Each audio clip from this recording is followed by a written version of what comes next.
उत्तर दिशा में स्थित ध्रुव तारा आज न जाने क्यों मध्यम मध्यम टिमटिमा रहा था। चांद भी घने काले बादलों के पीछे से निकलने का नाम ही नहीं ले रहा था। ऐसा लग रहा था मानो किसी पर काला साया पड़ने का संयोग बन रहा हो। भैरवगढ़ में बेतवा नदी के तट पर एक पुराना पीपल का पेड़ था, सदियों पुराना। उसी पेड़ के नीचे एक तांत्रिक धुनी रमाए बैठा था। तांत्रिक अपने ध्यान में मग्न था। तभी वहां किसी के पायलों की छन छन और चूड़ियों की खनकने की आवाज सुनाई पड़ी। वो खनक हल्के कदमों से तांत्रिक की तरफ बढ़ती जा रही थी। साथ ही मौसम में भी तेजी से बदलाव हो रहा था। आसमान में बादल घुमड़ आए थे और बारिश पड़ने की संभावना बढ़ती जा रही थी। एक औरत सिर से लेकर पैरों तक गहनों से लदी हुई और सर पर बड़ा सा घूंघट लिए तांत्रिक के सामने आई और जमीन पर पैर मोड़कर बैठ गई। उसने सहमी आवाज में कहा, महाराज, आंखें खोलिए, मुझे आपसे कुछ काम है। तांत्रिक ने धीमे से अपनी आंखें खोली और औरत की तरफ देखा। औरत दबी आवाज में बोली, खबर आई है कि वो शादी करने वाला है। क्या ये शादी सब ठीक कर देगी? तांत्रिक ने एक बार फिर अपनी आंखें बंद कर ली और ध्यान लगाया। कुछ देर में उसके माथे पर चिंता की लकीरें उभर आईं। उसने आंखें खोली और कहा, वो दोनों एक दूसरे के लिए उपयुक्त हैं, लेकिन वो औरत चौंकती हुई बोली, लेकिन क्या बाबा? तांत्रिक गंभीरता से बोला, लेकिन उन दोनों की शादी की जो भी रस्में होंगी वो वैदिक विधि से नहीं बल्कि शैतानी विधि से संपूर्ण होंगी। उन्हें निभानी ही होंगी वो शैतानी रस्में। वो औरत निराश होती हुई बोली, जाने कब तक इस परिवार को ये शैतानी रस्में निभानी होंगी। आप अच्छी तरह से जानते हैं पहली बार इन रस्मों के कारण क्या हुआ था। तांत्रिक रहस्यमयी स्वर में बोला, तुम्हारे इस सवाल का उत्तर न हमारे पास तब था और न आज है। बस इतना जरूर कहूंगा कि शैतान बलि लेगा उस घर से, एक और सुहागिन की बलि। अब तुम जा सकती हो। उस औरत ने तांत्रिक को प्रणाम किया और वापस गांव की तरफ मुड़ गई। मूसलाधार बारिश भी शुरू हो चुकी थी। वो औरत थोड़ा आगे बढ़ी ही थी, तभी उसे महसूस हुआ कि कोई उसके पीछे है। उसने मुड़ के देखा, लेकिन पीछे गहरे सन्नाटे के अलावा कुछ भी नहीं था। वो वहां से निकलने के लिए सामने घूमी तो अचानक उसे आभास हुआ कि कोई उसके सामने खड़ा है। आसमान में बिजली कड़की और उसकी चमक में उस औरत को सामने कोई दिखा। उसने तुरंत अपना घूंघट उठाकर सामने देखा तो उसके पैरों तले जमीन खिसक गई। वो औरत थर थर कांपने लगी और उसकी आंखों में खौफ उतर आया। उसके सामने एक भयानक साया खड़ा था। वो हड़बड़ाहट में तेजी से भागने की कोशिश करने लगी, लेकिन उसके पैर जहां थे वहीं जम गए। उसने बहुत कोशिश की, लेकिन अपनी जगह से हिल नहीं पाई। तभी पेड़ से उल्लुओं के चिल्लाने की कर्कश ध्वनि सुनाई देने लगी। थोड़ी ही देर में वहां पर बहुत सारे सियार आकर इकट्ठे हो गए और एक साथ रोने लगे। उस औरत की आंखों में मौत नाचने लगी थी। वो काला साया धीरे धीरे अपने आकार को बढ़ाता रहा और शीघ्र ही एक भयानक शैतान में बदल गया। वो शैतान अजीब सी कर्कश आवाज में बोला, मैंने कहा था ना कि मेरे रास्ते में आने की कोशिश मत करना, लेकिन तुमने मेरी बात मानी नहीं। अब तुम्हें इसका दंड भोगना ही होगा। वो औरत हाथ जोड़ते हुए बोली, मुझे माफ कर दो मालिक, मैं दोबारा ऐसी गलती नहीं करूंगी। शैतान गुस्से में गुर्राते हुए बोला, तुम अब गलती करने लायक बचोगे ही नहीं। और ये कहकर वो शैतान उस औरत के एकदम नजदीक आया और उसने अपने लंबे नाखूनों से उस औरत का पेट चीर डाला। उस औरत की चीख बारिश की आवाज में दब कर रह गई। वो शैतान उसका खून पीते हुए बोला, अब बहुत जल्द मिलेगी मुझे उस परिवार की एक और बलि।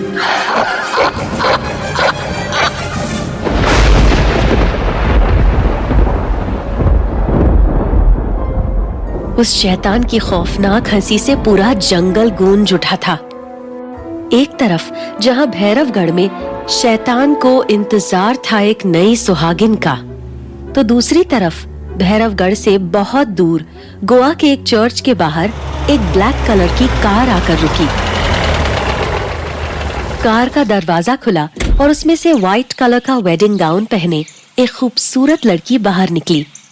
जैसे ही वो चर्च की तरफ बढ़ी, हवा का तेज झोंका चला और वो लड़की रुक गई। एक पल के लिए उसे लगा जैसे कोई उसे चर्च में एंटर करने से रोक रहा था। हवा के कारण उसके काले घुंघराले बालों ने उसका चेहरा ढक लिया था।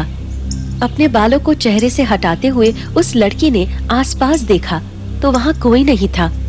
वो पीछे मुड़ी और कार के पास जाकर बोली, पीयूष, कार में ही बैठे रहोगे? बाहर निकलो। उस लड़की की आवाज कोयल जैसी मीठी थी, रंग दूध जितना गोरा। उसका यौवन बसंत की पहली बयार की तरह था जो किसी को भी मोह लेती है। तभी कार की दूसरी साइड का दरवाजा खुला और उसमें से एक हैंडसम लड़का बाहर निकला। उसके बाहर आते ही लड़की ने उसे गले से लगा लिया और बोली, पीयूष, मुझे विश्वास नहीं हो रहा है कि आज मेरी शादी है। मुझे लाइफ की सारी खुशियां मिल गई आज। जहां लड़की बहुत खुश लग रही थी, वहीं लड़के के चेहरे को देखकर ऐसा लग रहा था कि वो उस शादी से खुश कम और परेशान ज्यादा है। उसके चेहरे पर एक अजीब सी घबराहट साफ नजर आ रही थी। लड़का मन ही मन बोला, निकी, मुझे नहीं पता कि इस शादी से मैं तुम्हें जीवन की सारी खुशियां दे रहा हूँ या सिर्फ अपना जीवन खुशहाल बना रहा हूँ। थोड़ी ही देर में दोनों फादर के सामने थे। फादर के कहने पर पीयूष ने निकी को रिंग पहनाई और फिर उसके होठों को चूम लिया। चर्च तालियों के शोर से गूंज उठा। निकी की आंखों से खुशी के आंसू बह निकले। पीयूष बोला, क्या हुआ? निकी पीयूष से लिपट गई और रूंधे गले से बोली, कुछ नहीं पीयूष, बस विश्वास नहीं हो रहा कि हम दोनों पति पत्नी बन चुके हैं। मैंने कभी सपने में भी नहीं सोचा था कि एक दिन मेरा भी अपना परिवार होगा। निकी की बात सुनकर पीयूष मुस्कुरा दिया, लेकिन उसके मन में काफी उथल पुथल मची हुई थी। वो मन ही मन बोला, खुश तो मैं भी बहुत हूँ तुम्हें पाकर, इसलिए तुम्हें लेकर कहीं दूर चला जाऊंगा जहां मेरे परिवार और अतीत की परछाई भी तुम पर ना पड़े। पीयूष 10 दिन पहले ही गोवा आया था और होटल की सर्विस मैनेजर निकी को अपना दिल दे बैठा। निकी भी पीयूष की जिंदा दिली के आगे अपना दिल हार बैठी थी, वरना एक अनाथ लड़की जिसका अब तक जीवन सिर्फ संघर्षों में बीता था, उसके लिए प्यार जैसे शब्दों के कोई मायने नहीं थे। पीयूष ने इन 10 दिनों में उसे जीवन के हर उस पहलू से रूबरू करवाया था जिनके बारे में निकी ने कभी सोचा ही नहीं था। निकी को उसका प्रिंस चार्मिंग मिल चुका था, लेकिन बहुत जल्द उसे ये समझ आने वाला था कि जिंदगी कोई परी कथा नहीं होती। निकी और पीयूष ने एक दूसरे का हाथ पकड़ा और वहां से वापस जाने के लिए एक कदम आगे बढ़ाया ही था कि तभी चर्च के मेन गेट से कुछ लोग तेजी से अंदर दाखिल हुए, जिन्हें देखकर पीयूष हैरान रह गया। वो सभी लोग विशेष किस्म की पोशाक पहने हुए थे। ऐसा लग रहा था मानो किसी रॉयल फैमिली के गार्ड्स हों। उनमें से एक अधेड़ उम्र का आदमी पीयूष के सामने आया और सर झुकाकर बोला, छोटे राजकुमार, हम आपको लेने आए हैं। निकी ने जब ये सुना तो उसे अपने कानों पर विश्वास नहीं हुआ। वो पीयूष से बोली, पीयूष, ये आदमी क्या कह रहा है? इसने तुम्हें राजकुमार कहा? पीयूष उस आदमी की तरफ देखकर बोला, भवानी सिंह, तुम यहाँ क्या कर रहे हो? भवानी सिंह बोला, राजा साहब और रानी माँ ने आप दोनों को सुरक्षित भैरवगढ़ लाने को कहा है। वो दोनों आपकी शादी की खबर सुनकर बहुत खुश हैं और चाहते हैं कि छोटी रानी भी भैरवगढ़ में होने वाली उन सभी रस्मों को निभाए जो कि वहाँ की हर नई दुल्हन निभाती है। रस्मों की बातें सुनते ही पीयूष का गला सूख गया। उसकी आंखों में अजीब सा डर दिखाई देने लगा। वहीं सबसे अनजान निकी पीयूष को झकझोरते हुए बोली, पीयूष, ये सब क्या है? कौन है ये लोग? और तुम्हें राजकुमार कहकर क्यों बुला रहे हैं? तभी भवानी सिंह बुलंद आवाज में बोला, क्योंकि ये है भैरवगढ़ रियासत के महाराज विक्रम सिंह गहलोत के सबसे छोटे बेटे और हमारी प्रजा के चहेते, हमारे छोटे राजकुमार पीयूष सिंह गहलोत। निकी ने ये सुना तो उसके होश उड़ गए। उसने उत्सुकतावश पीयूष की तरफ देखा तो उसने भी सहमति में अपना सर हिला दिया। निकी हैरानी भरी आवाज में बोली, तुमने मुझसे झूठ बोला पीयूष? मैंने तुमसे कोई झूठ नहीं बोला निकी। पर तुमने मुझे अपने राजकुमार होने की बात भी तो नहीं बताई। निकी भड़कते हुए बोली, हाँ, क्योंकि मुझे डर था कि मेरी सच्चाई जानने के बाद शायद तुम मुझसे प्यार ना करो। निकी को ये सब सपना ही लग रहा था। तभी पीयूष भवानी सिंह से बोला, तुम जा सकते हो और पिताजी से कह देना मैं भैरवगढ़ नहीं आऊंगा और यही मेरा आखिरी फैसला है। भवानी सिंह जानता था कि पीयूष अपनी बात का पक्का है। वो वापस जाने के लिए मुड़ा ही था कि तभी निकी की आवाज गूंजी, रुको रुको। भवानी सिंह और उसके आदमी अचंभे में पीछे मुड़े। निकी गंभीर आवाज में बोली, मैं और पीयूष आपके साथ भैरवगढ़ चलेंगे। ये सुन पीयूष चौंकते हुए बोला, ये क्या कह रही हो तुम निकी? बचपन से ही मैं प्यार के लिए तरसी हूँ पीयूष, और आज जब मुझे तुम्हारे साथ साथ परिवार का प्यार भी मिलने जा रहा है तो मैं इसे खोना नहीं चाहती। मैं भी हर नई दुल्हन की तरह शादी की सभी रस्में निभाना चाहती हूँ, परिवार वालों का दिल जीतना चाहती हूँ। ये सब इतना आसान नहीं है निकी। पीयूष लगभग कांपती आवाज में बोला, हाँ, लेकिन जब आपको कोई सबसे ज्यादा प्यार करने वाला मिल जाता है तो उसके साथ से आप मुश्किल से मुश्किल काम भी आसानी से पूरा कर लेते हैं। निकी की आंखों में दृढ़ निश्चय था तो वहीं पीयूष की आंखों में डर के भाव। वो मन ही मन बोला, निकी, तुम नहीं जानती जिन रस्मों को तुम्हें भैरवगढ़ में निभाना पड़ेगा वो तुमसे तुम्हारा वजूद तक छीन लेंगी। जहां निकी के चेहरे पे संतोष और खुशी थी, वहीं पीयूष के चेहरे पे चिंता के बादल मंडरा रहे थे। और इन सबसे अलग भवानी सिंह अपने फोन पे एक मैसेज टाइप कर रहा था, वो दोनों भैरवगढ़ आ रहे हैं, आप रस्मों की तैयारी शुरू कीजिए। भवानी सिंह के चेहरे पर एक रहस्यमयी मुस्कान थी। आखिर ऐसा क्या है भैरवगढ़ में निभाई जाने वाली रस्मों में जो पीयूष निकी को भैरवगढ़ नहीं लेकर जाना चाहता? आखिर क्या है भैरवगढ़ की शैतानी रस्मों का राज? क्या निकी शैतानी रस्में निभा पाएगी? क्या होने वाला है निकी के साथ? जानने के लिए सुनिए शैतानी रस्में, सिर्फ और सिर्फ। आप सुन रहे हैं रहस्यमयी कहानी शैतानी रस्में, सिर्फ और सिर्फ। घबराई आवाज में कहा, निकी, मुझे डर लग रहा है कि कहीं तुम उन सब परंपराओं और रस्मों से परेशान न हो जाओ जो मेरे यहाँ निभाई जाती हैं, क्योंकि एक बार हम वहाँ चले गए तो उन्हें निभाने के अलावा हमारे पास और कोई रास्ता नहीं होगा। मेरे परिवार वाले बहुत रूढ़िवादी हैं, तुम परेशान हो जाओगी वहाँ। निकी ने उसके हाथ के ऊपर अपना हाथ रखा और दिलासा देते हुए बोली, मेरा विश्वास करो, मुझे कोई प्रॉब्लम नहीं होगी पीयूष। आफ्टर ऑल मुझे तुम्हारे कल्चर के बारे में कितना कुछ जानने को मिलेगा। हम भैरवगढ़ जरूर जाएंगे। पीयूष ने आखिरकार उसकी जिद के आगे झुकना ही ठीक समझा। उसने कहा, तुम जैसा ठीक समझो निकी, मुझे कोई एतराज नहीं, पर मैं फिर भी तुमसे यही कहूंगा कि एक बार फिर सोच लो। निकी कॉन्फिडेंट होकर बोली, इसमें सोचना क्या है, मैं भैरवगढ़ जाकर तुम्हारे परिवार के साथ रहना चाहती हूँ। वैसे भी मैं तुम्हारे और तुम्हारे परिवार के बीच में टेंशन का रीजन नहीं बनना चाहती। आखिरकार हमारी शादी के बाद वो मेरी भी फैमिली हुई। पीयूष ने सहमति में अपना सर हिला दिया।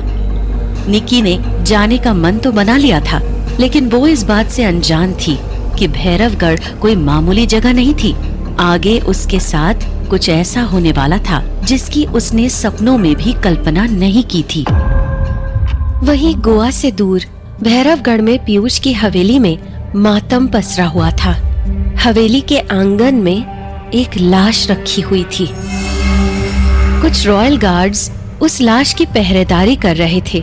तभी एक बड़ी मूंछों वाला अधेड़ उम्र का व्यक्ति लगभग अपनी ही उम्र की एक औरत के साथ आंगन में आया। उन्हें देख सारे गार्ड्स ने उनके सम्मान में अपने सिर झुका लिए। वो आदमी बोला, इनकी लाश कहाँ मिली? एक गार्ड ने हिचकते हुए जवाब दिया, राजा साहब, जंगल में बेतवा नदी के तट के पास। ये सुनकर राजा साहब गहरी सांस लेते हुए अपनी साथ आई औरत को देखने लगे। वो और कोई नहीं, उनकी पत्नी सुमित्रा थी। सुमित्रा चिंतित होते हुए बोली, मैंने दाई माँ को समझाने का बहुत प्रयास किया, लेकिन उन्होंने मेरी बात ही नहीं मानी। वो पीयूष की शादी को लेकर बहुत टेंशन में थी। राजा साहब बोले, जो भी हुआ अच्छा नहीं हुआ, इसका परिणाम भयानक होगा। और फिर वो गार्ड्स की तरफ देखकर बोले, इनकी लाश को वहीं फेंकाओ। जी राजा साहब। ये कहकर गार्ड्स उस लाश को वहाँ से लेकर चले गए। राजा साहब सुमित्रा की तरफ मुड़े और बोले, उनके स्वागत की सारी तैयारियां हो चुकी हैं? सुमित्रा ने हाँ में सर हिला दिया। और रस्मों की? राजा साहब ने गंभीर लहजे में पूछा। सुमित्रा ने एक बार फिर हाँ में सिर हिला दिया और दोनों वहाँ से चले गए।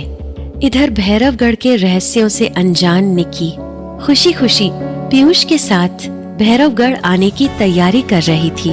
निकी का पूरा बचपन एक सरकारी अनाथालय में गुजरा था। ये ऐशो आराम उसके लिए बहुत नया और आकर्षक था, इसीलिए वो जाने के लिए बहुत एक्साइटेड दिख रही थी। सामान पैक हो जाने के बाद वो पीयूष के साथ गाड़ी से एयरपोर्ट के लिए निकली। जहाँ एक तरफ निकी के चेहरे पे भैरवगढ़ जाने का उत्साह था, वहीं भैरवगढ़ की पुरानी हवेली में कोई था जो बहुत बेसब्री से निकी के आने का इंतजार कर रहा था। इंदौर एयरपोर्ट की तरफ बढ़ती निकी मन ही मन रॉयल फैमिली के बारे में कल्पना कर रोमांचित हो रही थी। उसके सामने तरह तरह के व्यंजन एक बड़े से मेज पर रखे हैं। दूध से उसे नहलाया जा रहा है। नरम नरम मखमली सेज है। नौकरों को वो ऑर्डर दे रही है। अचानक वो खुशी से चिल्ला उठी, आज तक सिर्फ फिल्मों में देखा था कि क्वींस कैसे रहती हैं। अब मैं खुद क्वीन बनने जा रही हूँ। वूहू! पीयूष ने चौंकते हुए उसकी तरफ देखा और पूछा, क्या हुआ? निकी को एहसास हुआ कि वो बस कल्पना कर रही थी। वो झेपते हुए बोली, कुछ भी तो नहीं। उसने अपना चेहरा दोनों हाथों से ढक लिया और बुदबुदाई, मैं भी कितनी बुद्धू हूँ। क्या सोचेगा पीयूष? कुछ देर गाड़ी में चुप्पी छाई रही। निकी खिड़की से बाहर देख रही थी। गाड़ी अब एयरपोर्ट पहुंचने ही वाली थी। तभी निकी ने आसमान में एक प्राइवेट जेट उड़ते देखा, जिस पे भैरवगढ़ की शाही मोहर लगी थी। उसने हैरान होकर पीयूष से पूछा, पीयूष, तुम्हारा अपना प्राइवेट जेट भी है? पीयूष ने एक हल्की मुस्कुराहट के साथ हाँ में सर हिला दिया। निकी ने जितना सोचा था उससे कहीं ज्यादा उसे देखने को मिल रहा था। अब वो जल्द से जल्द भैरवगढ़ पहुंचना चाहती थी।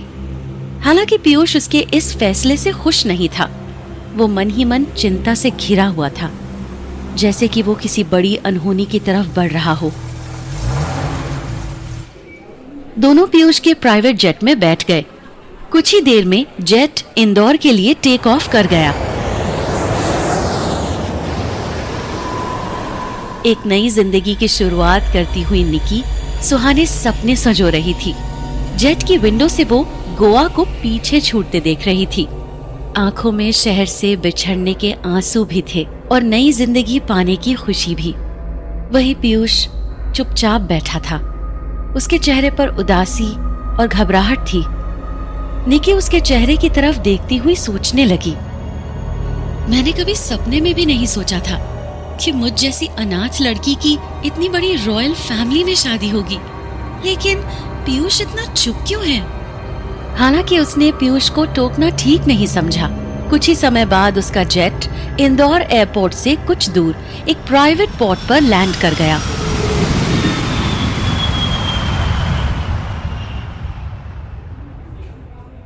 दोनों जैसे ही जेट से बाहर निकले, कुछ गार्ड उनके ही इंतजार में खड़े थे। सभी राजसी वेशभूषा में थे। उनके हाथों में फूलों की माला थी। करीब 8 से 10 गाड़ियां एक कतार में वहां खड़ी थीं। पीयूष को देखते ही मुख्य गार्ड उनकी तरफ बढ़ चला और पास आकर उनके गले में माला पहनाते हुए बोला, स्वागत है आपका छोटे राजकुमार। निकी और पीयूष जब कार की तरफ बढ़े तो गार्ड्स उनके पीछे छाता लेकर चल रहे थे। निकी ने कभी ख्वाब में भी नहीं सोचा था कि उसके ससुराल में उसका वेलकम इतनी शानो शौकत से होगा। वो तो आगे के बारे में सोच सोच कर ही रोमांचित हुई जा रही थी। गार्ड ने उसे भी माला पहनाई और कहा, आपका स्वागत है छोटी बहू रानी, आपकी गाड़ी उस तरफ है। गार्ड ने आगे बढ़कर कार का दरवाजा खोला। निकी मुस्कुराते हुए उसमें बैठ गई। दूसरी तरफ से पीयूष भी उसके साथ बैठा। कार भैरवगढ़ के लिए रवाना हो गई। बहुत से कच्चे पक्के ऊबड़ खाबड़ रास्ते से उनका काफिला धूल उड़ाता हुआ गुजरता गया। निकी तो रास्ते भर खिड़की से झांकते हुए बाहर की खूबसूरती निहारती रही। कभी गांव, कभी घना जंगल, तो कभी पथरीला रास्ता। तभी अचानक से उनकी गाड़ी के आगे एक काली बिल्ली आ गई और जब तक ड्राइवर ब्रेक लगाता, बिल्ली टायर के नीचे आ चुकी थी। उसकी दिल दहला देने वाली चीख सुनकर निकी का कलेजा मुंह को आ गया था। निकी को ऐसा लगा जैसे वो बिल्ली जानबूझकर उनका रास्ता रोकने गाड़ी के सामने आई थी। ड्राइवर ने नीचे उतरकर देखा तो हर तरफ बिल्ली का खून बिखरा हुआ था। ड्राइवर वापस आया और गाड़ी स्टार्ट करके आगे बढ़ गया। ये घटना निकी को अंदर तक डरा गई, लेकिन पीयूष को जैसे इन चीजों का पहले से ही अंदाजा था। उसने मन ही मन सोचते हुए कहा, ये तो बस शुरुआत है निकी। तुम्हें जरा भी अंदाजा नहीं है कि यहाँ आने की जिद करके तुमने कितनी बड़ी गलती की है। गाड़ी थोड़ी देर बाद एक बड़ी सी भव्य हवेली के पास आकर रुकी। वो हवेली एक बड़े से भूभाग में फैली हुई थी। उसकी भव्यता के क्या कहने। राजा महाराजा के जमाने के महलों की तरह ही वो हवेली दिख रही थी। बड़ी बड़ी अटारियां, ऊंचे ऊंचे गुंबद, ढेरों चौबारे और हवादार कमरे। निकी गाड़ी से उतरी और सामने देखते ही उसकी आंखें फटी की फटी रह गईं। उसके मुंह से अकस्मात ही निकला, ओह वाओ, इतना बड़ा पैलेस। निकी के लिए ये दृश्य बेहद ही मनमोहक था। हवेली के द्वार पे पीयूष की माँ, भाभी और कुछ औरतें आरती का थाल लिए खड़ी थीं। पीयूष की माँ ने निकी की आरती उतारी और माथे पर कुमकुम का टीका लगाया। अपना ऐसा भव्य स्वागत देखकर निकी की खुशी का ठिकाना नहीं रहा। उसके कमरे तक रास्तों पर फूल बिछाए गए थे। उसके कदम धीरे धीरे हवेली के अंदर प्रवेश कर रहे थे। और मन में एक ही सवाल बार बार आ रहा था। कितने रॉयल तरीके से मेरा स्वागत हो रहा है। अमीरों की बात ही कुछ और होती है। ये लोग भी कुछ बुरे नहीं हैं। न जाने क्यों पीयूष मुझे यहाँ लेकर नहीं आना चाहता था।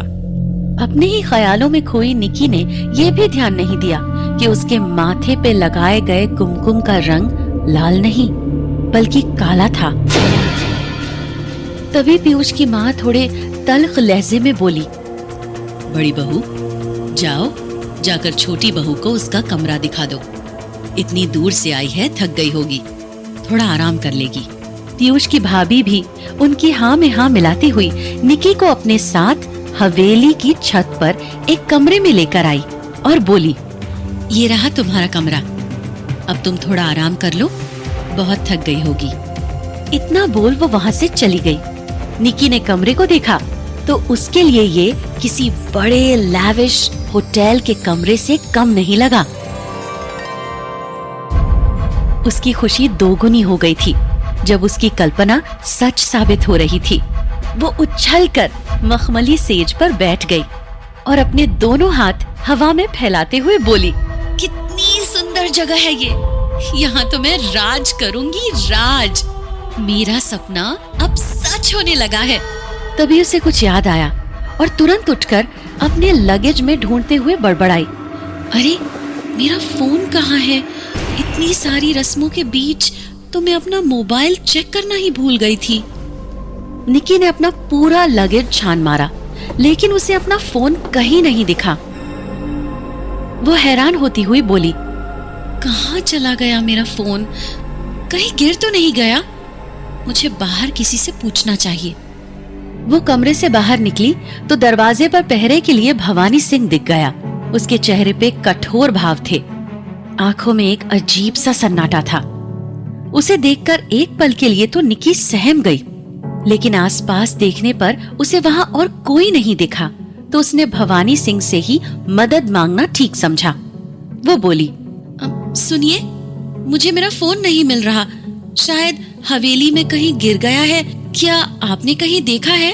गार्ड ने सिर झुका लिया और कहा, नहीं बहू रानी, हमने नहीं देखा। निकी ने वापस कमरे में कदम रखते हुए कहा, पता नहीं कहाँ खो गया मेरा फोन, ढूंढ दो प्लीज, और अगर मिल जाए तो मुझे लाकर देना, मैं सोने जा रही हूँ। गार्ड सिर हिलाते हुए बोला, जी बहू रानी, मैं ढूंढता हूँ। निकी के वापस कमरे में जाते ही उस गार्ड के होठों पर एक रहस्यमयी मुस्कान आ गई। उसके हाथ में एक मोबाइल था जो निकी का ही था। उसने निकी से साफ साफ झूठ बोल दिया था। गार्ड मोबाइल को देखते हुए मुस्कुराकर बड़बड़ाया, अब ये मोबाइल आपको नहीं मिलेगा बहू रानी। वो मोबाइल लेकर पीयूष के पिताजी के पास गया और उन्हें देते हुए बोला, मालिक, ये रहा नई बहू रानी का फोन। पीयूष के पिता के चेहरे पर मुस्कान तैर गई। उन्होंने तारीफ करते हुए कहा, शाबाश भवानी सिंह, तुम मेरे सबसे वफादार आदमी हो, तुमने बहुत अच्छा काम किया है। भवानी सिंह उनके सम्मान में सर झुकाकर बोला, ये तो हमारा सौभाग्य है मालिक, आप हमारे माई बाप हो, आपके मुंह से निकले शब्द हमारे लिए पत्थर की लकीर है। पीयूष के पिता मन ही मन खुश होते हुए बोले, अब तो निकी चाहे भी तो किसी से कांटेक्ट नहीं कर पाएगी। अब उसे इस हवेली की रस्मों को निभाना ही होगा, नहीं तो तब तक उसे यहीं चार दीवारी के भीतर कैद होकर रहना पड़ेगा। पीयूष के पिता के चेहरे पर कुटिल मुस्कान तैर गई। निकी भैरवगढ़ के राज परिवार में पहुंच चुकी थी, लेकिन उसे जरा सा भी अंदाजा नहीं था कि भैरवगढ़ के शैतान को खुश करने के लिए उसे किस किस तरह की खौफनाक शैतानी रस्मों को निभाना पड़ेगा। भवानी सिंह ने निकी का मोबाइल क्यों छिपाया था? पीयूष के पिता उस मोबाइल को क्यों पाना चाहते थे? क्या होने वाला है निकी के साथ? आप सुन रहे हैं रहस्यमयी कहानी शैतानी रस्में, सिर्फ और सिर्फ प्रतिलिपि FM पर। निकी का मोबाइल पीयूष के पिताजी ने ही गायब करवाया था, लेकिन इस बात से अनजान निकी को बिस्तर पर लेटते ही नींद आ गई। शाम से रात और फिर रात से कब सुबह हो गई उसे पता ही नहीं चला। सुबह की पहली किरण ने जब खिड़कियों से झांककर निकी के चेहरे पर लाली बिखेरी, तब जाकर उसकी नींद टूटी। पेड़ों से आ रही चिड़ियों के चहचहाने की आवाज उसके कानों में मधुर संगीत छेड़ रही थी। उसे ऐसे माहौल में सुकून महसूस हो रहा था। उसके चेहरे पर एक लंबी मुस्कान थी। वो अंगड़ाइयां लेते हुए बेड पर उठ बैठी। अचानक उसकी नजर अपने बगल के बेड पर गई जो खाली पड़ा था। वो हैरान सी बड़बड़ाई, कमाल है, पूरी रात गुजर गई पर पीयूष कमरे में नहीं आया। आखिर बात क्या है? जब से मैंने इस हवेली में कदम रखा है, पीयूष ने तो जैसे मुझसे दूरी ही बना ली है। वो उसके बारे में सोचते हुए उठकर बाथरूम चली गई और खुद को शीशे में देखती हुई बोली, कभी नहीं सोचा था कि एक दिन मैं इतनी बड़ी हवेली की मालकिन बनूंगी। ये सोचकर वो अपना मुंह धोने के लिए नीचे झुकी कि तभी उसे एहसास हुआ कि काला लिबास पहने कोई औरत उसके ठीक पीछे खड़ी है और नल से आ रहे पानी का रंग अचानक से खून की तरह लाल हो चुका था। निकी की एक पल के लिए सांस अटक गई। उसने तुरंत ही पीछे पलट कर देखा, लेकिन वहां कोई नहीं था। उसने नल के पानी को देखा, उसका रंग भी नॉर्मल था। उसने राहत की सांस ली। फ्रेश होने के बाद निकी कमरे से बाहर निकली। उसने झांककर ग्राउंड फ्लोर पर देखा, लेकिन वहां शांति छाई हुई थी। उसने गेट पर खड़े गार्ड भवानी सिंह से थोड़ा हिचकते हुए पूछा, घर में सब कहाँ है? कोई दिख नहीं रहा। भवानी ने सिर झुकाते हुए कहा, प्रणाम बहू रानी, सब शादी की तैयारियों के लिए पुरानी हवेली गए हैं। निकी आश्चर्य से बोली, पुरानी हवेली? इस हवेली के अलावा भी कोई और हवेली है? हाँ बहू रानी, राज परिवार की पुरानी पुश्तैनी हवेली, लगभग 300 साल पुरानी। ये हवेली तो बस 50 साल पहले ही बनी है।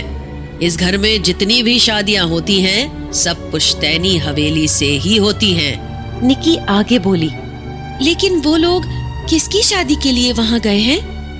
आपकी और पीयूष बाबा की। ये सुनकर निकी हैरान रह गई। वो आश्चर्य भरे स्वर में बोली, मेरी और पीयूष की शादी? लेकिन हमारी शादी तो हो चुकी है। बहू रानी, वो शादी यहाँ के रीति रिवाजों के अनुसार मान्य नहीं है। आप दोनों की शाही तरीके से दोबारा शादी होगी, और वो भी भैरवगढ़ की रस्मों के अनुसार। भवानी सिंह की बात अभी पूरी ही हुई थी कि तभी हवेली के अंदर तेज हवाएं चलने लगी। मानो वो हवाएं भवानी सिंह के शब्दों को अपनी सहमति दे रही हों। निकी थोड़ा घबरा गई, लेकिन मन ही मन कल्पना करते हुए बोली, शाही तरीके से, यानी royal wedding. Oh my God, लगता है मेरा आज का दिन बहुत ही रोमांचक होने वाला है। अचानक उसे कुछ याद आया और उसने तुरंत भवानी से पूछा, अरे हाँ, कल रात मैंने आपको मेरा मोबाइल ढूंढकर लाने को कहा था, आपको मिला क्या? भवानी उदास चेहरा बनाते हुए बोला, बहू रानी, हमने हर जगह ढूंढ लिया, पर आपका मोबाइल कहीं नहीं मिला। मैं माफी चाहता हूँ। निकी हैरान होती हुई बोली, कहीं नहीं मिला? लेकिन भला घर के अंदर से मोबाइल कहाँ गायब हो सकता है? खैर, अब क्या कर सकते हैं, पीयूष को बोलकर दूसरा फोन मंगवा लूंगी। फिर उसने वहां खड़े खड़े ही एक नजर पूरी हवेली पर डाली और खुद से बोली, चलो जब तक बाकी सब लौट कर नहीं आते, तब तक ये पैलेस ही देख लेती हूँ। वो वहां से सीढ़ियां चढ़ते हुए सेकंड फ्लोर पर चली गई। वो हवेली उसके होटल से भी कई गुना अच्छी लग रही थी। गलियारों में दीवारों पर पीयूष के बचपन से लेकर जवानी तक की फोटोज फ्रेम में अच्छी तरह से लगाई गई थीं। बहुत सारे पुराने जमाने के आर्ट वर्क भी दीवारों में टंगे थे, जिसे एंटीक पीस बोले तो कुछ गलत नहीं होगा। छत पर लटकते मोमबत्ती वाले झूमर, दीवारों पर एक निश्चित दूरी पर गड़े लाइट के लिए खूबसूरत लैंप, 12 सिंघा के सींगों का प्रतीक चिन्ह, सब बहुत खूबसूरत लग रहा था। सब मिलकर उस हवेली को किसी राजा के राजमहल सा बना रहे थे। वहां सजावट के लिए मॉडर्न डेकोरेशन और एंटीक पीस का बड़ा अच्छा मिश्रण किया गया था। निकी अपनी पलक झपकना ही भूल चुकी थी। वो पूरी हवेली घूमते हुए तीसरी मंजिल के कोने में पहुंच चुकी थी। ये स्थान हवेली के बाकी हिस्सों से कुछ पुराना और जर्जर नजर आ रहा था, जैसे सालों से वीरान पड़ा हुआ हो। जहां बाकी जगह चकाचक लग रही थी, वहीं उस जगह की दीवार का पेंट उखड़ा हुआ था। चौखट हिल रही थी, दरवाजे में घुन लग गया था और कुछ छोटे छोटे पौधे भी उगाए थे। निकी जब वहां पहुंची तो उसे कुछ अजीब सा लगा, जैसे वो ना चाहते हुए भी उसकी तरफ खींची जा रही हो। वो दरवाजे की तरफ देखती हुई आश्चर्य से बड़बड़ाई, यहाँ पर इतना अजीब सा क्यों लग रहा है? यहाँ रुकना ठीक नहीं होगा, वापस चली जाती हूँ। असहज महसूस करने की वजह से उसने वापस अपने कमरे में जाना ठीक समझा, लेकिन तभी उसे कमरे के अंदर से 2 लोगों के बातचीत करने की आवाज सुनाई दी। आवाज से उसे आभास हुआ जैसे वहां कोई बुजुर्ग बैठे हों। उत्सुकतावश उसने दरवाजे को धीमे से धक्का दिया। अगले ही पल कमरे का दरवाजा खुल चुका था। उसे अपने सामने 2 बुजुर्ग कुर्सी पर बैठे दिखे। वो शायद आपस में बातें कर रहे थे और दरवाजा खुलते ही चौंक गए थे। उन्हें देखते ही निकी आश्चर्य से मन ही मन बोली, ये लोग कौन हैं? तभी कुर्सी पर बैठा एक बुजुर्ग आदमी निकी को आंखें दिखाते हुए ऊंची आवाज में बोला, कौन है तू लड़की, और बिना इजाजत हमारे कमरे में आने की जुर्रत कैसे की? वहीं उसके बगल में बैठी बुजुर्ग औरत ने निकी को ऊपर से नीचे तक निहारते हुए कहा, और इसके कपड़े तो देखो, क्या पहन रखे हैं इसने? कौन हो तुम? निकी को अचानक समझ नहीं आया कि वो किसके कमरे में आ गई है। वो घबराते हुए हाथ जोड़कर बोली, नमस्ते जी, मैं इस घर की छोटी बहू हूँ। आप जरूर पीयूष के दादा और दादी होंगे। तभी निकी के पीछे दरवाजे पर से आवाज आई, ये पीयूष के दादा और दादी नहीं हैं, ये दोनों पीयूष के परदादा और परदादी जी हैं। अपने पीछे से अचानक आई उस आवाज ने निकी को बुरी तरह डरा दिया। लेकिन जब वो मुड़ी तो सामने पीयूष की मम्मी को देखकर उसे थोड़ी राहत मिली। निकी चौंकती हुई बोली, मम्मी जी आप? पीयूष की माँ निकी के पास आई और सख्त आवाज में बोली, तुम यहाँ क्या कर रही हो बहू रानी? निकी घबराती हुई बोली, मम्मी जी वो मैं हवेली देखते हुए यहाँ आ गई थी। तुम्हें यहाँ नहीं आना चाहिए था बहू, इनको किसी भी तरह का शोरगुल पसंद नहीं है। पीयूष की माँ ने उन बुजुर्ग लोगों की तरफ देखते हुए कहा। निकी ने अपनी गलती मानते हुए कहा, आई एम सॉरी मम्मी जी, मुझे मालूम नहीं था, मैं अभी यहाँ से जाती हूँ। ये कहकर निकी वापस अपने कमरे की ओर जाने लगी। उसके कमरे से बाहर निकलते ही पीयूष के परदादा ने डांटते हुए पीयूष की माँ से कहा, ये कैसी लड़की को बहू बनाकर लाई हो तुम सुमित्रा? हमारे जाते ही तुमने हमारी परंपरा को ताक पर रख दिया, हमारी मान मर्यादा सब मिट्टी में मिला दी तुमने। निकी ने कमरे से बाहर निकलते समय उनकी बातें सुन ली और उसके कदम वहीं ठिठक गए। वो आश्चर्य करती हुई मन ही मन बोली, हमारे जाते ही? इनके कहने का मतलब क्या है? ये तो ऐसे बोल रहे हैं जैसे इनकी मौत हो चुकी हो। ये लोग जिंदा तो है ना? निकी ये सब सोच के बहुत ज्यादा घबरा गई। जहाँ उसे एक तरफ राजघराने की चकाचौंध दिख रही थी तो दूसरी तरफ उसे कुछ अजीब घटनाओं का सामना करना पड़ रहा था जो उसे परेशानी में डाल रही थी। लेकिन निकी को कहाँ पता था कि ये तो बस शुरुआत है, कुछ घटनाएं अभी और भी विकराल रूप लेने वाली थीं। वो हैरानी में मन ही मन सोच रही थी कि तभी पीछे से पीयूष की माँ सुमित्रा वहां आ गई और बोली, क्या सोच रही हो बहू रानी? अपने कमरे में जाकर आराम करो। मैं तुम्हारी शादी का जोड़ा भिजवाती हूँ। आज रात शादी के बाद तुम पूरी तरह से हमारी बहू रानी बन जाओगी, ठीक है? शादी की बात सुन निकी एक्साइटेड हो गई। उसने उन सभी बातों को नजरअंदाज कर दिया जो अभी अभी उसके दिमाग में चलनी शुरू हुई थी। वो अपने कमरे में आकर बेसब्री से दुल्हन बनने का इंतजार करने लगी। तभी उसके कमरे में एक छोटी उम्र की लड़की आई। करीब 10 से 12 साल उम्र होगी उसकी। वो हाथ जोड़कर मासूमियत भरे लहजे में बोली, प्रणाम दीदी, मेरा नाम रचना है। निकी उसकी तरफ देखकर बोली, पर तुम हो कौन? रचना किसी समझदार लड़की की तरह बोली, बस यूं समझ लो दीदी, एक अनाथ लड़की जिसे इस राज परिवार ने आश्रय दिया है। मेरा पूरा बचपन इसी हवेली में बीता है। अब दोस्त कह लो, नौकरानी कह लो या फिर कुछ और। रचना आपकी सेवा में हमेशा हाजिर है। निकी मुस्कुराती हुई बोली, अरे वाह, मेरा नाम निकी है। तुमसे मिलकर खुशी हुई। रचना, तुमसे मैं कुछ पूछूं तो बताओगी? क्यों नहीं बताऊंगी, जरूर बताऊंगी। आप पूछो, क्या पूछना है?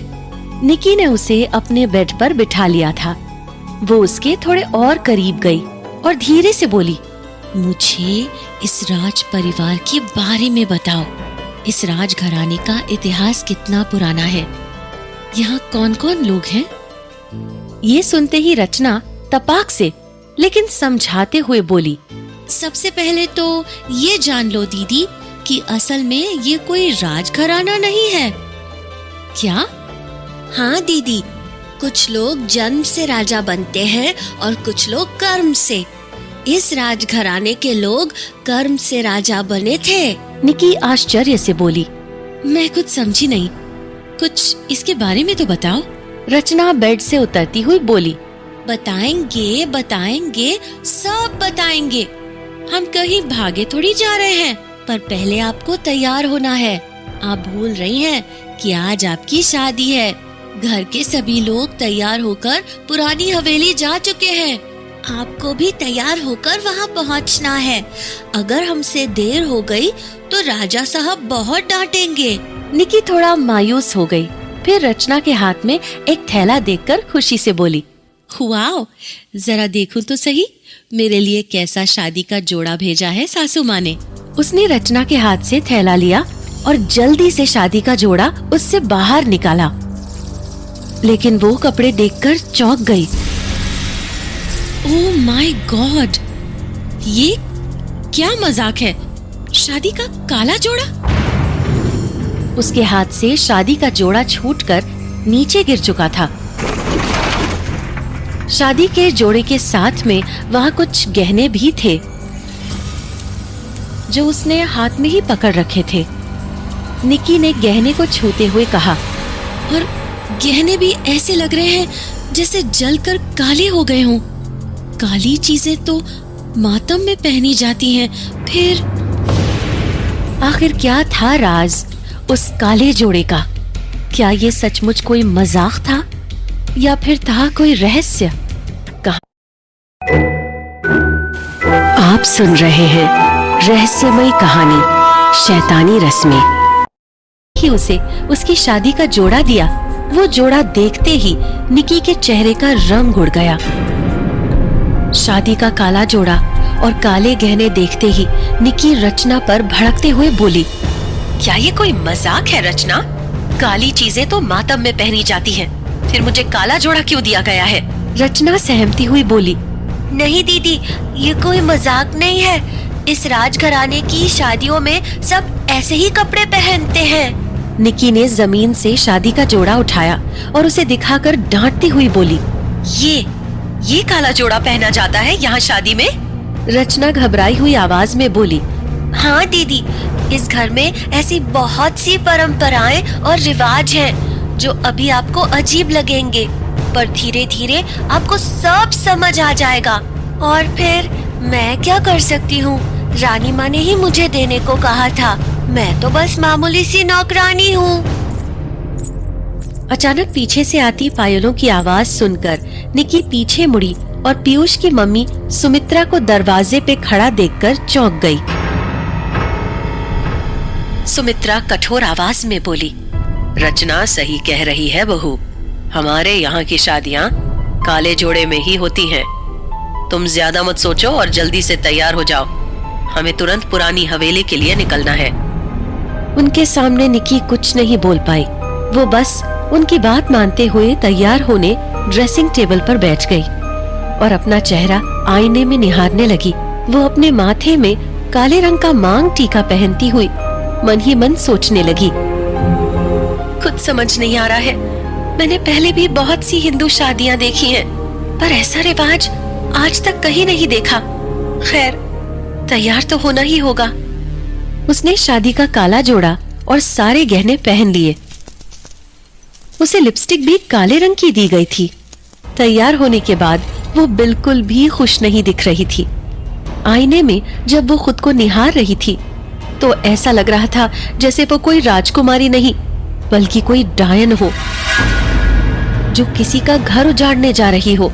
उसने इस तरह के श्रृंगार की कल्पना कभी नहीं की थी। हालांकि उसे पीयूष पर विश्वास था, इसलिए वो आश्वस्त भी थी कि पीयूष उसे कुछ नहीं होने देगा, वो हमेशा उसके साथ खड़ा रहेगा। कुछ देर बाद निकी तैयार होकर सुमित्रा के साथ पुरानी हवेली पहुंची। वो हवेली किसी भूतिया हवेली सी लग रही थी। उस हवेली को देख एक बार तो निकी की घिग्गी बंध गई। हवेली की स्थिति काफी जर्जर थी। वहां आसपास जितने भी पेड़ थे वो सूख चुके थे, उन पर सिर्फ शाखाएं थी जिनका अगला भाग किसी हथियार की तरह नुकीला था। हवेली की सभी खिड़कियों के ग्लास टूट चुके थे और थोड़ी सी भी हवा चलने से खिड़कियां चर चर की डरावनी आवाज निकालने लगती थी। 3 मंजिली वो हवेली ब्रिटिश और इंडियन वास्तुकला का एक मिश्रण थी।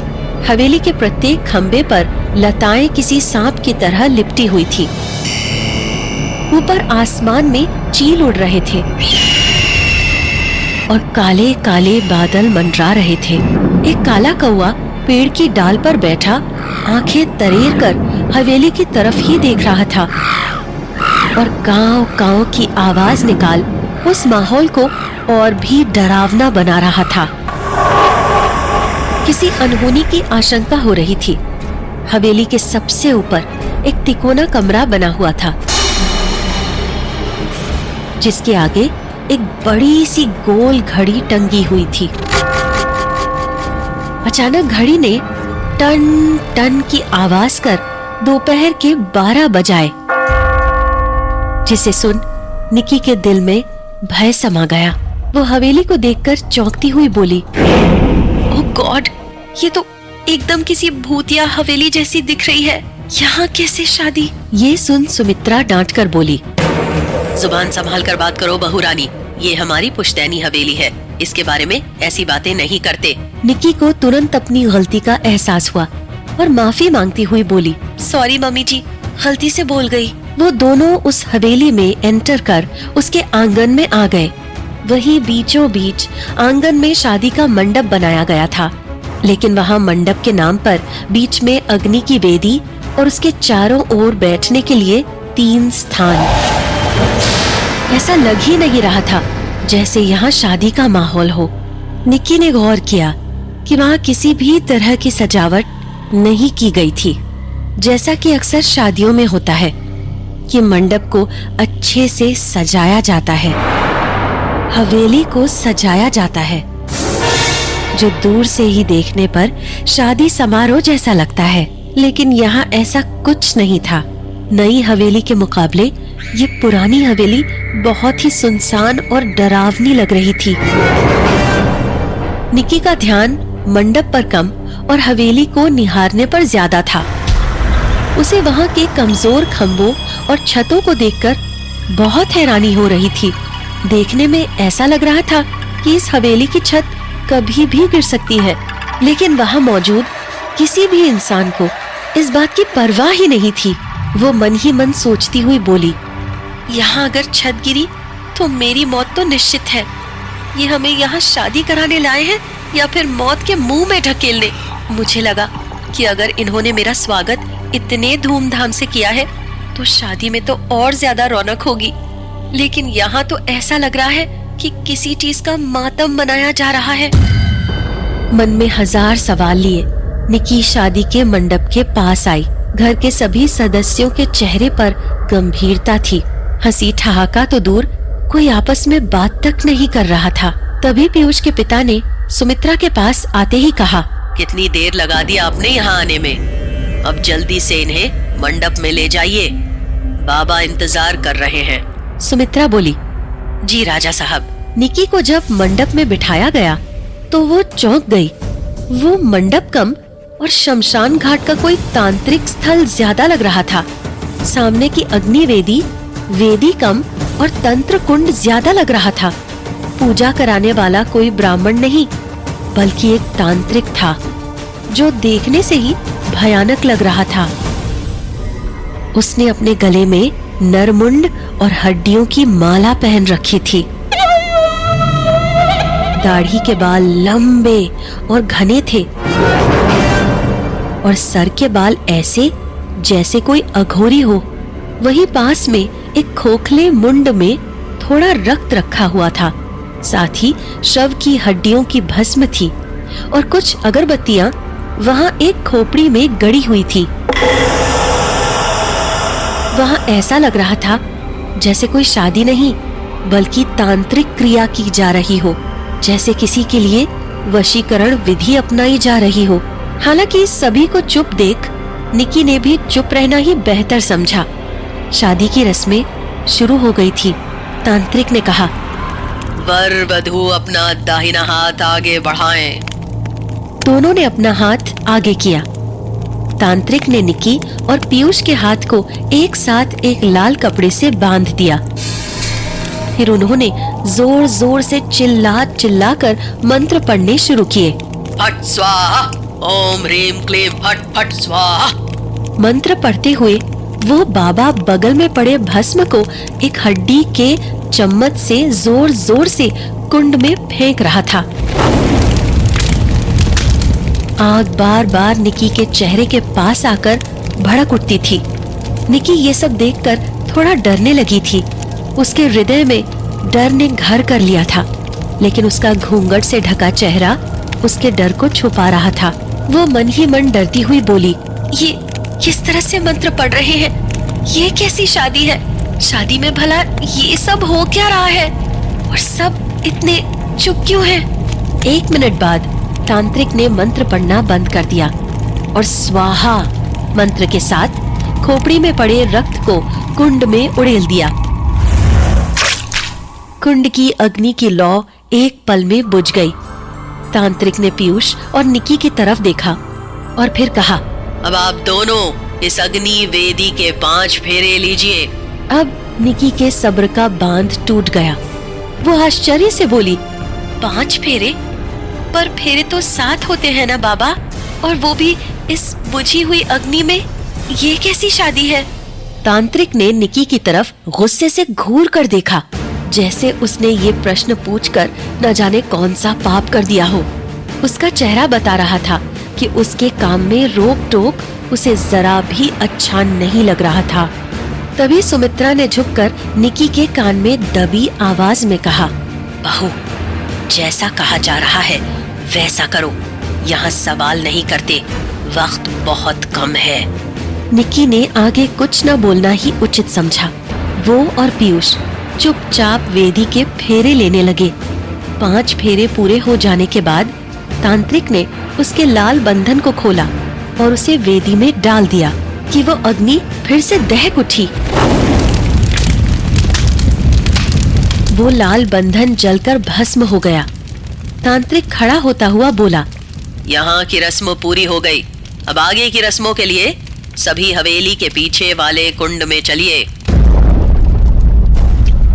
निकी और पीयूष चुपचाप बाकी सदस्यों के साथ हवेली के पिछले हिस्से की तरफ बढ़ चले। लेकिन इस अनोखी शादी से निकी अब भी अचरज में थी। वहीं वो इस बात से हैरान थी कि पीयूष इन रिवाजों का विरोध क्यों नहीं कर रहा था। उसे जैसा कहा जा रहा था वो चुपचाप मानता जा रहा था। ये सब उसकी समझ से परे हो रहा था। वो मन ही मन बोली, ना मंगलसूत्र पहनाया, ना ही सिंदूर लगाया, और फेरे भी केवल 5। ये आखिर कैसी शादी है? और सब कुछ यहाँ उल्टा क्यों हो रहा है? वो सभी उस कुंड के पास पहुँच चुके थे। तांत्रिक ने इशारा करते हुए कहा, अब आप अपनी पत्नी के साथ इस कुंड में उतरे और स्नान करें, तभी ये विवाह संपूर्ण माना जाएगा। पीयूष ने कहा, जी बाबा जी। वही निकी डर गई थी। पीयूष ने आगे कदम बढ़ाया था कि निकी उसका हाथ पकड़ धीरे से बोली, मुझे गहरे पानी से डर लगता है पीयूष, ये करना जरूरी है क्या? पीयूष ने उसे दिलासा देते हुए बोला, डरो मत निकी, मैं तुम्हारे साथ हूँ, साथ आओ, बस हो गया। पीयूष पर विश्वास कर। वो उसका हाथ पकड़ कुंड के गहरे पानी में डरते डरते उतर गई। वो दोनों छाती तक पानी में डूब चुके थे। तभी तांत्रिक बोला, नहीं, आप दोनों को कम से कम 5 बार कुंड में डुबकी लगानी होगी, तभी मालिक प्रसन्न होंगे। निकी घबराहट और डर के मिश्रित भाव से बोली, क्या? कौन मालिक? ये क्या कह रहे हैं? पीयूष, मुझे बहुत डर लग रहा है। पीयूष ने समझाते हुए कहा, कुछ नहीं होगा निकी, बस डुबकी ही तो लगानी है। निकी ने जैसे ही पानी में डुबकी लगाई, उस बाबा ने पीयूष की तरफ देखकर एक इशारा किया। इससे पहले कि निकी कुछ सोच पाती, पीयूष ने उसकी गर्दन दबोची और उसका सर पकड़कर पानी के अंदर जबरदस्ती डुबो दिया। निकी से पानी के अंदर सांस नहीं ली जा रही थी। वो छटपटाहट में अपने हाथ पैर चलाने लगी। पानी तेजी से निकी के पेट, नाक और मुंह में समाने लगा। निकी जोर जोर से चीखे जा रही थी, लेकिन पीयूष बार बार उसका सर पानी में डुबोए जा रहा था। पीयूष, नहीं! पीयूष! पीयूष!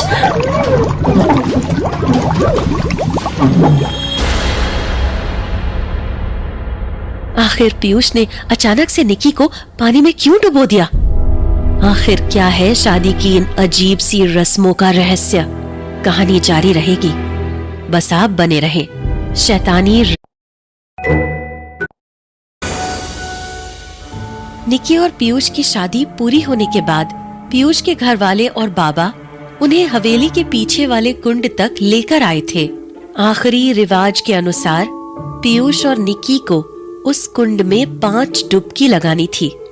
निकी को गहरे पानी से डर लगता था, लेकिन इससे पहले कि वो कुछ कहती, पीयूष ने उसकी गर्दन दबोच उसका सर पकड़कर पानी के अंदर डुबो दिया। पीयूष ने निकी की गर्दन को दबोचे हुए पानी में डाला हुआ था। वो जोर जोर से चिल्ला रही थी, पीयूष, छोड़ो मुझे, पीयूष, छोड़ो, पीयूष। लेकिन निकी की छटपटाहट और चिल्लाने का पीयूष पर कोई असर नहीं हो रहा था। यहाँ तक कि उसके घर वाले भी मौन होकर वहीं कुंड के किनारे पर खड़े थे। पीयूष निकी को और भी मजबूती से पानी के अंदर डुबोए जा रहा था। पानी के अंदर निकी की सांसें टूटने लगी थी और पानी फेफड़े के अंदर भरने लगा था। कुछ क्षण बाद तांत्रिक के इशारे पर पीयूष ने निकी की गर्दन छोड़ दी। पानी से बाहर निकलते ही उसने नाक और मुंह से पानी की उल्टी की। वो जोर जोर से हाँफने लगी थी। अचानक वो पीयूष के कंधे पर गिर पड़ी और वापस पानी में गिरने वाली थी कि पीयूष ने तुरंत उसे थाम लिया निकी को इतना गुस्सा आया कि वो चिल्ला पड़ी, छोड़ो मेरा हाथ, दिखावा करने की जरूरत नहीं है और ना ही मुझे तुम्हारी सिंपैथी चाहिए। पीयूष अफसोस जताते हुए बोला, आई एम सॉरी निकी, मुझे रस्म की वजह से ऐसा करना पड़ा। मेरा विश्वास करो, मैं ये रिवाज दिल से नहीं करना चाहता था। ये सुनकर निकी को थोड़ा अच्छा महसूस हुआ कि ये एक रिवाज था। फिर भी वो हैरानी और गुस्से के मिश्रित भाव से बोली, रिवाज? तुमने तो मुझे मार ही डाला था पीयूष, तुमने ऐसा करने की हिम्मत भी कैसे की? तुम्हारे हाथ नहीं कांपे मुझे डुबोते हुए? तुमने मुझसे प्यार और फिर चर्च में शादी मुझे यहाँ डुबोने के लिए की थी क्या? पीयूष ने उसका हाथ पकड़ा और कहा, निकी, मैंने पहले ही तुमसे कहा था कि अगर हम भैरवगढ़ पहुंचे तो वहाँ की सारी रस्में और रिवाज हमें माननी होंगी और निभानी भी पड़ेंगी। मैंने तुम्हें सोचने के लिए भी कहा था, परंतु तुमने ही अपनी सहमति दी थी मुझे। निकी अचरज भरी आवाज में बोली, हाँ, लेकिन मुझे क्या पता था कि यहाँ रस्मों रिवाजों के नाम पर मौत का खेल खेला जाता है। यहाँ तो सभी रस्मों के खेल में उलझे दिख रहे हैं, लेकिन तुम्हें भी जरा सा रहम नहीं आया मुझ पर? ऐसा कैसा रिवाज है ये जो एक पति को भी दुश्मन बना देता है? पीयूष समझाने की कोशिश करते हुए बोला, ऐसा ही है निकी, यहाँ ऐसा ही होता आया है सदियों से, हम भी इससे मुकर नहीं सकते। अब यहाँ आ गई हो तो रस्में तो निभानी ही होंगी। पीयूष की बातें सुन निकी को विश्वास नहीं हो रहा था कि ये वही पीयूष है जिसने उसे प्रपोज किया था। घर के रिश्ते से बचने के लिए गोवा के चर्च में अपनों के सामने उनके विरोध में खड़ा हो गया था। निकी बस पीयूष में अचानक से आए इस बदलाव को भांपने की कोशिश कर रही थी। तभी निकी के कानों में एक बकरी के मिमियाने की आवाज सुनाई पड़ी। उसने मुड़कर देखा कि कुंड के पास खूंटी से एक बकरी बंधी हुई थी। उस बकरी को देखते ही निकी हैरत में पड़ गई। उस बकरी को किसी दुल्हन की तरह सजाया गया था। उसके शरीर पे सोने के भारी जेवर लदे थे और पूरे शरीर पे लाल रंग की ओढ़नी डाली गई थी। गले में फूलों की माला डाली गई थी और सर पर सिंदूर लगाया गया था। निकी को विश्वास नहीं हो रहा था कि वो जो देख रही है वो सच है या कल्पना। भला किसी निरीह बकरी के साथ कोई ऐसा कैसे कर सकता था? वो हैरानी भरी आवाज में बड़बड़ाई, उस बकरी को तो बिल्कुल किसी दुल्हन की तरह सजाया हुआ है। अब कौन सी नई रस्में निभाई जाएंगी? कहीं उसकी शादी? नहीं नहीं, ऐसा नहीं हो सकता। उसके मन में तरह तरह के सवाल उठ रहे थे। वहाँ 2 ही दिनों में उसने इतना कुछ देख लिया था कि अब उसे अपनी आंखों पर से भी एतबार उठ गया था। निकी और पीयूष कुंड से निकलकर बाहर आए। पीयूष की माँ सुमित्रा निकी के पास आई और उसे बकरी को हैरानी से देखते देख बोली, बहू, हमारे यहाँ माना जाता है कि विवाह के दिन एक बकरी को दुल्हन की तरह सजाकर उसका बलिदान देने से वर वधू की गृहस्थी हंसी खुशी और सुरक्षित व्यतीत होती है और उन पर किसी तरह का संकट भी नहीं आता। निकी आश्चर्य से बोली, इसका मतलब इस बकरी की बलि दी जाएगी? सुमित्रा बोली, हाँ बहू, और ये बलि तुम्हें ही देनी पड़ेगी। हमारे यहाँ बहुओं को ही बलि देनी होती है। ये सुनते ही निकी का पूरा शरीर कांप सा गया। उसे अपने कानों पर विश्वास नहीं हो रहा था। निकी हैरानी से बोली, मुझे नहीं सासू माँ, मुझसे ये नहीं होगा। मैं ऐसे किसी की हत्या नहीं कर सकती। मैं तो एक मच्छर मारने से पहले भी 100 बार सोचती हूँ, फिर ये कैसे? तभी पीछे से पीयूष बोला, कम ऑन निकी, तुम तो नॉन वेजिटेरियन हो, खाने में डर नहीं तो काटने में तुम्हें कैसा डर? निकी को तो पीयूष पर मन ही मन गुस्सा आ रहा था, लेकिन उसने अपने गुस्से को काबू में कर लिया। तभी वो तांत्रिक निकी के करीब आया और अपनी कर्कश आवाज में बोला, बलि तो तुम्हें देनी ही पड़ेगी। बिना बलि दिए ये शादी पूरी नहीं मानी जाएगी। ये इस शादी से जुड़ी रस्म है जो तुम्हें किसी भी हाल में निभानी ही होगी। छुरा उठाओ और काटो बकरी की गर्दन, मुहूर्त निकला जा रहा है। पीयूष के भाई ने पास आकर कहा, और कोई चारा नहीं है निकी। अगर तुम चाहती हो कि पीयूष ही तुम्हारा हस्बैंड हो और वो पूरी जिंदगी सलामत रहे तो तुम्हें ये करना ही होगा। अगर तुमने बलि नहीं दी तो पीयूष की जान पे कोई भारी संकट आ सकता है। निकी भय के मारे पीयूष की तरफ देखने लगी। वो उससे अलग होने के बारे में सोच भी नहीं सकती थी। पीयूष ने हौसला बढ़ाते हुए कहा, घबराने की बात नहीं है निकी, तुम्हें बस छुरा उठाना है और एक झटके से बकरी की गर्दन पर चलाना है। एकदम आसान है, खेल खेल में ही हो जाएगा। निकी को तो पीयूष की एक भी बातें अभी पसंद नहीं आ रही थी।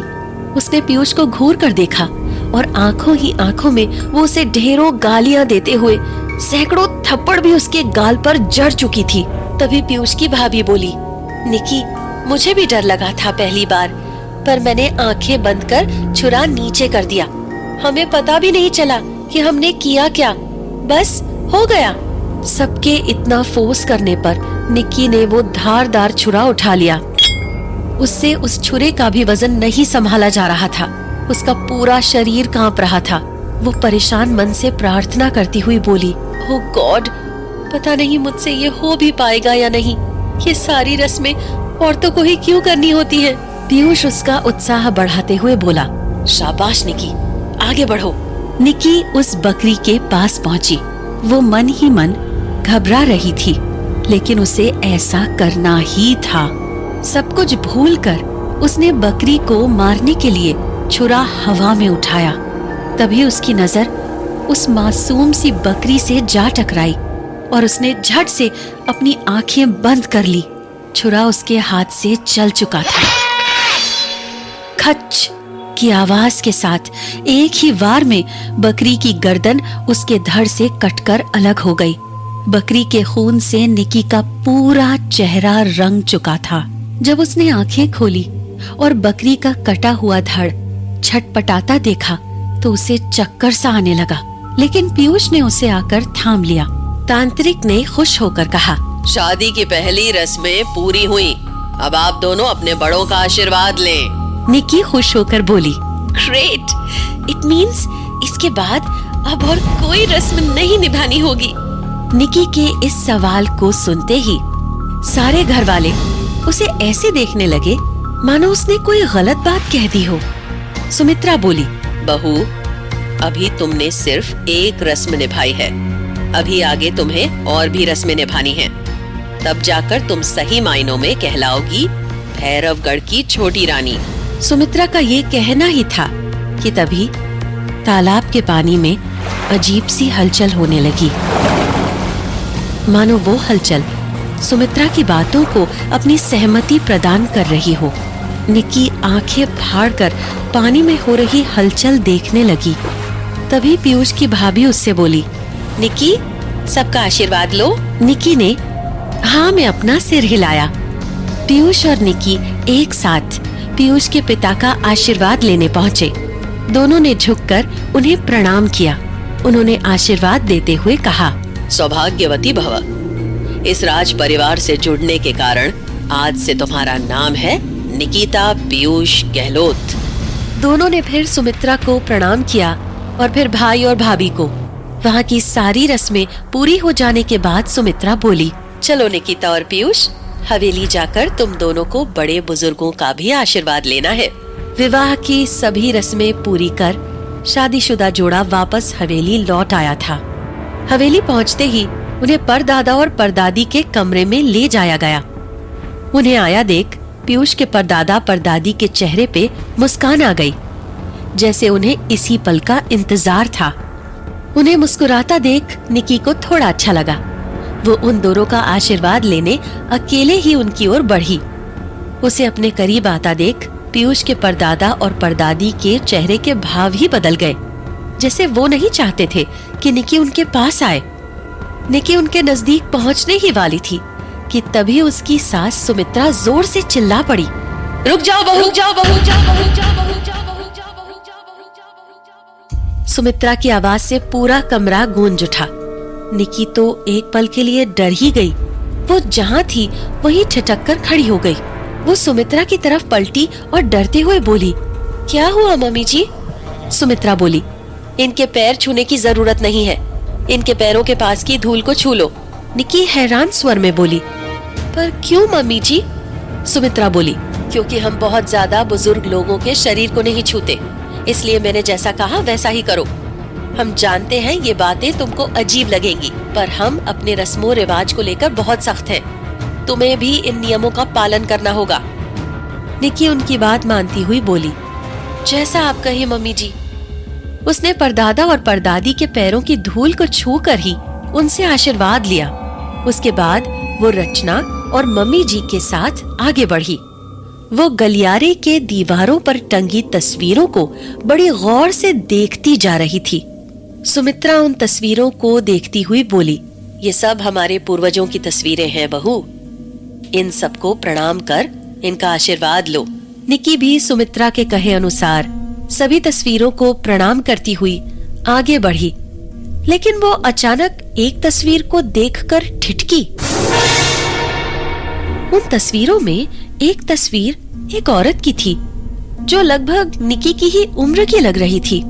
निकी उस तस्वीर को बहुत गौर से देखने लगी। उसे उस तस्वीर में बनी औरत की शक्ल बहुत ही जानी पहचानी और अपनी सी लगी। उसे वहीं पे खड़ा देख रचना बोली, दीदी जी आगे बढ़िए, अभी आपको सभी तस्वीरों का आशीर्वाद लेना है। उसकी बात सुनकर निकी बोली, वो तो ठीक है, लेकिन ये किसकी तस्वीर है? काफी यंग एज की लग रही है। निकी की बात सुनकर सबको सांप सूंघ गया। सबके चेहरे का रंग उतर गया था। सुमित्रा भी चुप थी। तभी पीयूष की भाभी बोली, वो बहुरानी, ये अंजलि है, मतलब थी। निकी बोली, ओह, लेकिन ये कितनी खूबसूरत थी। पर ये आखिर है कौन? I mean, पीयूष का इनसे रिश्ता क्या है? पति पत्नी का। ये सुनते ही निकी स्तब्ध रह गई। वो रचना की तरफ पलटी जिसने ये बात कही थी। उसने जिज्ञासा भरी दृष्टि से रचना की ओर देखा। रचना हाँ में सिर हिलाते हुए बोली, जी हाँ दीदी, ये थी पीयूष भैया की पहली पत्नी। 2 साल पहले ही उनका देहांत हो गया। निकी चौंक कर बोली, रचना, ये क्या कह रही हो तुम? सुमित्रा कठोर आवाज में बोली, रचना जो कह रही है सच कह रही है। निकी को अपने कानों पे विश्वास नहीं हो रहा था। वो आश्चर्य से मन ही मन बोली, इसका मतलब पीयूष की पहले भी शादी हुई थी? उसने मुझसे इतनी बड़ी बात छिपाई? आखिर पीयूष ने निकी से अपनी पहली शादी की बात क्यों छिपाई? क्या पीयूष की शादी का सच जानने के बाद निकी इस रिश्ते में